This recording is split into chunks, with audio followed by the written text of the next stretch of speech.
I would like to just tell you about my life, Okay. if you want to hear it. I had two wonderful parents, and when I was 5 years old, I can remember stuff, how they used to take me to church, and I loved going to church. In a pulpit, they would go, the priest would get up. You know what a pulpit is? And they'd sit up there, and I thought that was wonderful. So I loved to go to church. And as a result, my growing up was all church and stuff like that. So, but anyhow, as I grew up, went to school, Catholic school and everything, and high school, and met the boys, and when I was 16, I met the man that oh God, he went from our church, same church I was going to. So he was 3 years older than me. But anyhow, so we dated, and we went, and then the war came along. First of all, I have to tell you what my daddy used to call me. From a little girl on, he never called me Marge or Marjorie or anything. Moses, from the book of Moses. For some reason or another, he just called me Moses all the time. So when I would tell people that, they got a big kick out of that. But anyhow, they were just both great. And so then the war came along, and he was drafted. He was taking care of his mother, who was a widow, and a young son. So they took him anyhow. So we said goodbye, and then all of a sudden he calls up one day and he says, "Hey, I'm going to have a furlough. Let's get married." And I said, "Okay," just like that. So I went in to tell my mom, and she threw a wedding together for us in 2 years' time, or 2 weeks' time. So anyhow, I had to say goodbye to him. He was shipping overseas. That was World War II, now I'm talking about. So when I got home, I had to live with my parents. And on the way home, I got pregnant. I knew it because I got sicker than a dog coming home on a train. And then I lived with them. And then I had a little girl, little Nancy. And I'd send pictures. When I was pregnant, I'd send pictures. And then I sent pictures when the baby was born.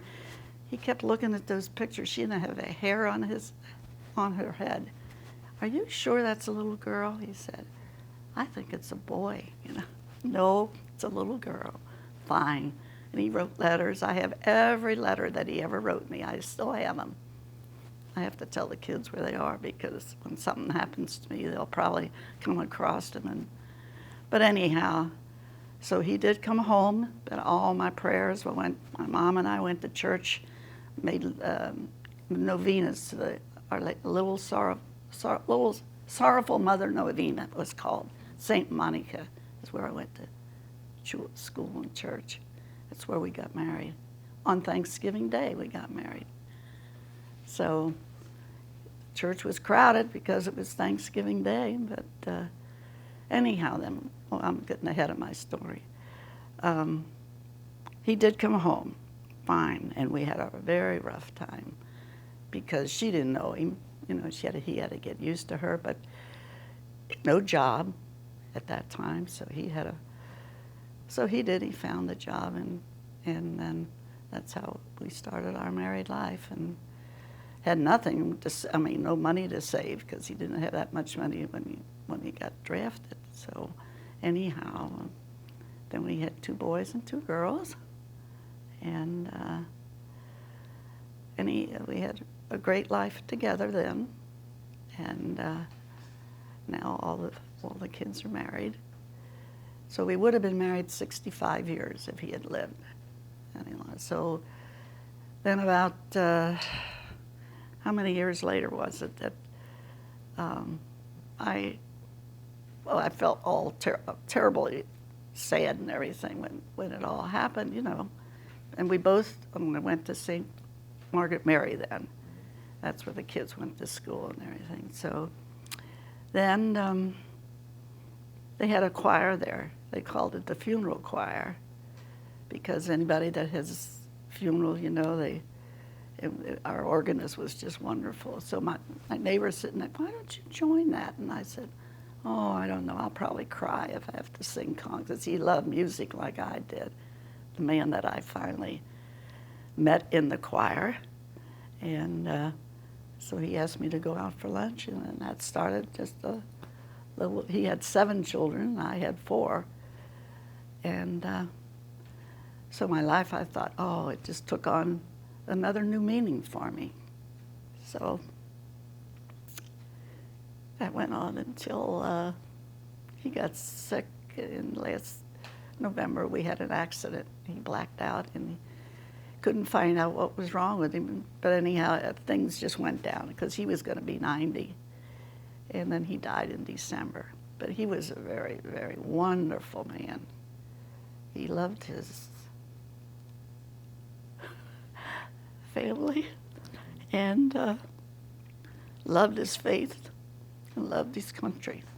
So he had a nice, wonderful funeral. But he taught me so much, and that's when I said, I found Jesus again. What he did for me.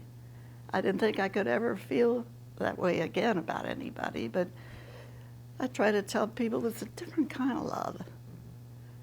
That early love was just, that was the man the guy I wanted to be with. And so then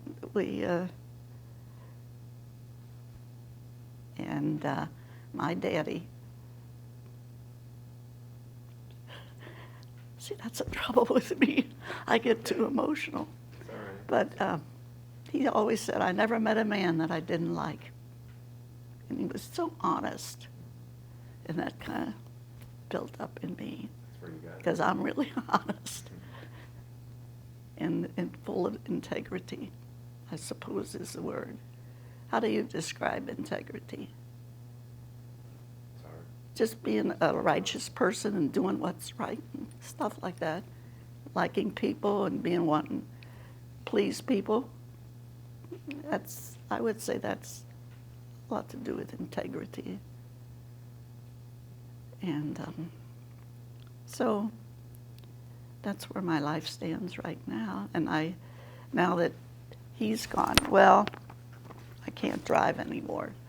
I have started going back to my Bible study every Tuesday, and I can't do the things that I would like to do.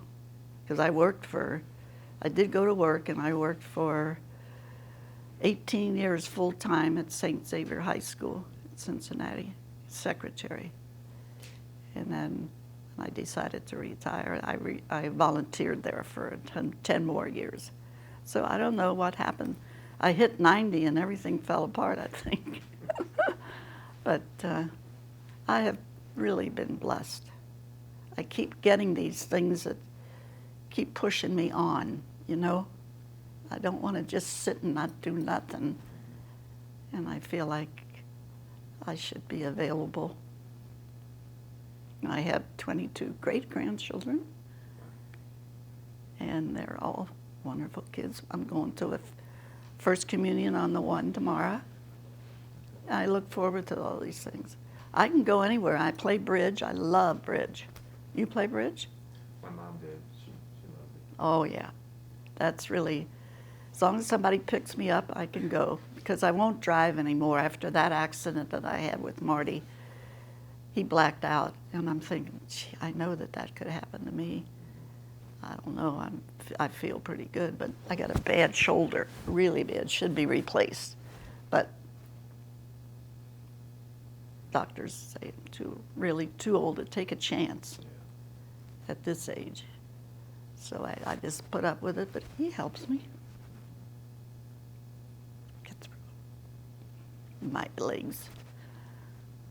You look great. It kind of gets out of, thank you.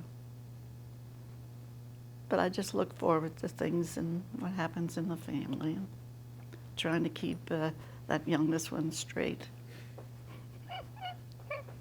But he's so good to me.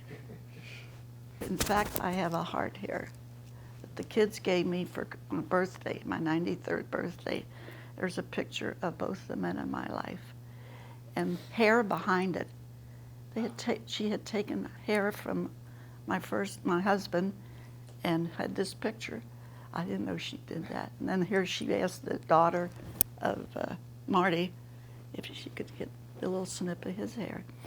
And then Mother's Day is coming up, which is probably sad to you. And the 2 daughters of his wants to take me out. His whole family was just wonderful to me. And my family loved him. Good old Marty. Marty and Marge, we were known at a church. Yeah, because so I've had a wonderful life. And but I still like to read and talk about the Lord and know that he brought my husband home to me. That's great. And that if it was time for him to take Marty, it's hard, but I'm trying my darndest to do different things. This is certainly different to keep me going.